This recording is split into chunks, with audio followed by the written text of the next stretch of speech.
प्रॉपर्टीच्या वादातून राग आल्यानं संशयित भावाचे नाव फैयाज अब्दुल कादीर वय 44 राहणार ठाणापाडा तालुका त्र्यंबकेश्वर नाशिक याच्या विरोधात मोठे भाऊ इम्तियाज अब्दुल कादीर शेख वय 55 राहणार निडर हाइट्स सात्विक नगर नाशिक यांनी सरकारवाडा पोलीस स्टेशन येथे फिर्याद दिल्यानुसार प्रॉपर्टीच्या वादातून दोन्ही कुटुंब विभक्त झाले आणि याच प्रॉपर्टीचा राग मनात ठेवून फैयाज अब्दुल कादीर शेख यानं मोठ्या भावाचे पॅन कार्ड आधार कार्ड यांच्यावरील खोट्या सह्या आणि HDFC बँकेत प्रधानमंत्री सूक्ष्म अन्न प्रक्रिया उद्योग योजनेअंतर्गत 50 लाखांचं कर्ज प्रकरण टाकलं असता सदर कर्जाचं प्रकरण हे मंजूर होताच इम्तियाज अब्दुल कादीर शेख यांनी त्यांच्या लहान भावाविरोधात सरकारवाडा पोलीस स्टेशन येथे तक्रार केली असता सदर प्रकार हा मार्च एप्रिल मे दरम्यान घडला असून अद्यापपर्यंत संशय अब्दुल कादीर शेख हा कायद्याचा दुरुपयोग करून निर्दोषपणे वावरत आहे। कलंबी NSS 173 अंतर्गत तक्रार दाखल झाली असून संशयित फैयाज अब्दुल कादीर शेख याच्यावर भारतीय दंडसंहिता 1860 तरतुदीनुसार 420, 465, 468, 467, 471 प्रमाणे गुन्हा दाखल झाला असला तरी आरोपीस अटक होत नसल्यानं अखेर इम्तियाज अब्दुल कादीर शेख यांनी पत्रकार परिषद घेऊन येत्या 22 सप्टेंबर रोजी नाशिक शहर पोलीस आयुक्त कार्यालयासमोर आत्मदहनाचा इशारा दिला आहे। निर्भीड ज्योत न्यूजसाठी अनिल केदारे, नाशिक। हॅलो, माझं नाव इम्तियाज कादीर शेख आहे। मी राहणार ठाणापाडा तालुका त्र्यंबकेश्वर जिल्हा नाशिक आणि मी माझा भाऊ आणि आमचा परिवार ठाणापाडा इथं बिझनेस करत आहे। माझे वडील 10-9ला वारले आणि मी मोठा घरचा असल्यामुळं मी सगळं बाहेरचा कारभार बघत होतो आणि काही दिवस अगोदर मी माझ्या घराच्या कामानिमित्त नाशिकला राहायचो आणि त्या काळामध्ये माझ्या भावाने पंतप्रधानची एक योजना होती, त्याला 35% सबसिडी होती। ती सबसिडीचा फायदा त्यांनी उचलण्यासाठी त्याचे घरवालीच्या नावाने प्रपोजल करतो असा माझ्या मामाला सांगितलं। माझ्या मामाने सांगितलं का ते तिच्या घरवालीच्या नावाने तू प्रपोजल करत आहे, तू त्याला का अडवतो? तर मी बँकेला फोन करून सांगितलं का त्याच्या घरवालीचा प्रपोजल करत आहे तर तू बिंदास त्याला दे, कारण माझा तिथं काय विषय नव्हता।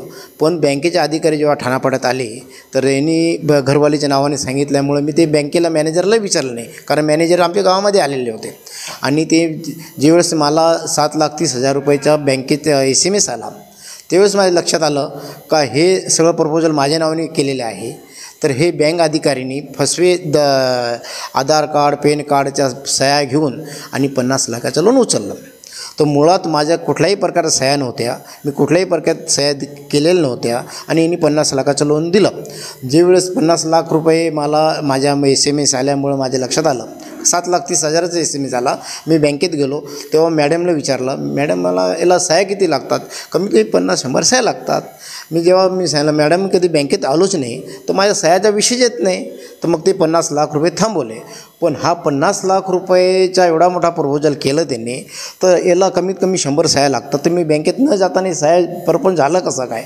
तर हा जो एक कृषी अधिकारी आणि चांडक मॅडम म्हणून एक आहे, तर चांडक मॅडम हे कृषी अधिकारीचं काम करतात, म्हणजे प्रपोजलचं काम करतात आणि ठाणापाड्यामध्ये त्यांचे एक एजंट सोडलेले आहेत काही लोक, ते काही पैसे घेतात आणि असं प्रपोजल पास करून ते चांडक मॅडम देतात। चांडक मॅडम हे कृषी अधिकारीला देतात, कृषी अधिकारी हे बँकेला पाठवतात आणि असं ते प्रपोजल पास होतो। असं काही प्रपोजल त्यांनी पास केलेले आहेत, त्याच्यामध्ये मी एक आहे का माझा कुठलाही प्रपोजल नसताना, माझ्या कुठल्याही सह्या नसताना फेक डॉक्युमेंट करून भावानी 50 लाख उचलले।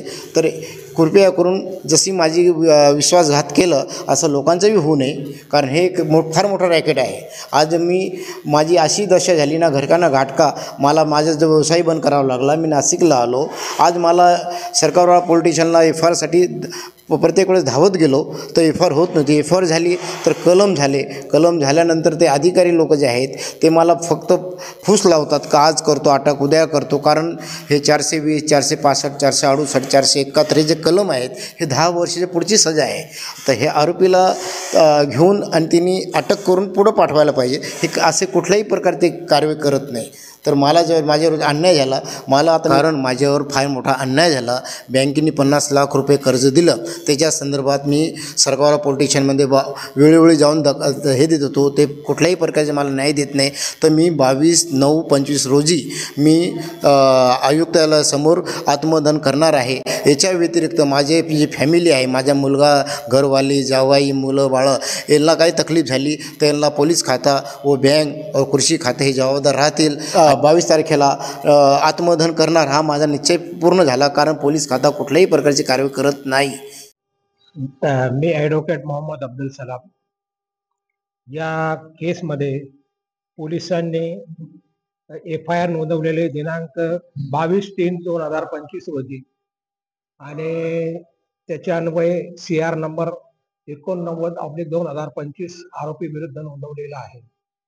त्याच्यामध्ये कलम 420, 468, 467, 471 व 471 ही कलम लावलेली आहे. त्या कलमान्वये आरोपींना 7 ते 10 वर्षापर्यंत शिक्षा आहे. IPC कलम 420 अन्वये 7 वर्ष शिक्षा व दंड आहे. IPC कलम 467 अन्वये लाईफ इम्प्रिझनमेंट आहे किंवा 10 वर्ष शिक्षा आहे आणि दंड आहे. तसेच IPC कलम 171 व 468 अन्वये 7 वर्ष इतकी शिक्षा असून त्याचबरोबर दंड सुद्धा कोर्टाला करण्याचा अधिकार आहे. असे असताना देखील पोलिसांनी अद्याप कारवाई केली नाही. FIR नोंदवून अजून 6 महिन्यापेक्षा जास्त झालेला आहे, तरी अजून संबंधित आरोपींवर कारवाई होत नाही, त्याला अटक झालेली नाही आणि त्यामुळे फिर्यादी हे निराश झालेले आणि कारवाई होत नसल्यामुळे आता त्यांना बराच समजावण्याचा प्रयत्न केलेला आहे, परंतु त्यांची मानसिक स्थिती अतिशय बिघडलेली आहे आणि पुढे काही बरं वाईट झालं तर त्याच्या सर्व जबाबदाऱ्या या संबंधित कर्मचाऱ्यांविरुद्ध आहेत. पोलीस कर्मचारी, कृषी खात्यातील कर्ज मंजूर करणारे अधिकारी, तसेच बँकेचे अधिकारी, त्यांना तर वारंवार भेटून त्यांनी कळवलं असताना देखील बँकेच्या कर्मचाऱ्यांनी त्यांच्या अकाउंटमध्ये आलेले 7,30,000 रुपये परस्पर त्या आरोपीला त्यांची संमती नसताना परत केलेले आहे. तसेच वन विभागातील कर्मचारी यांनी देखील आरोपीला मदत केलेली आहे. तरी या प्रकरणामध्ये आरोपीने फिर्यादीच्या पॅन कार्ड, आधार कार्ड यावर बनावट सह्या केल्या, तसेच कर्ज मागणीच्या अर्जावर देखील फिर्यादीच्या बनावट सह्या केल्या व कर्ज मागणीचं प्रकरण दाखल केलं. कृषी उत्पन्न खात्याने ते मंजूर देखील केलं व्हेरीफाय न करता. त्याच्यामुळे ही अतिशय गंभीर बाब आहे आणि फिर्यादीने वारंवार या संबंधित शासकीय कर्मचाऱ्यांना भेटून आरोपींविरुद्ध कारवाई करण्याबाबत सांगितले असता अद्याप योग्य ती कारवाई आरोपीविरुद्ध झालेली नाही. त्याच्यामुळे ते अतिशय उदास व खिन्न झालेले आहे. तरी त्यांच्या विरुद्ध कायदेशीर कारवाई होणं अत्यंत गरजेचं आहे. मी या साठी संबंधित पोलीस निरीक्षक साहेब, सरकारवाड्याचे ढगळे साहेब यांना विनंती करतो की त्यांनी आरोपीला त्वरित अटक करून योग्य ती कारवाई करावी.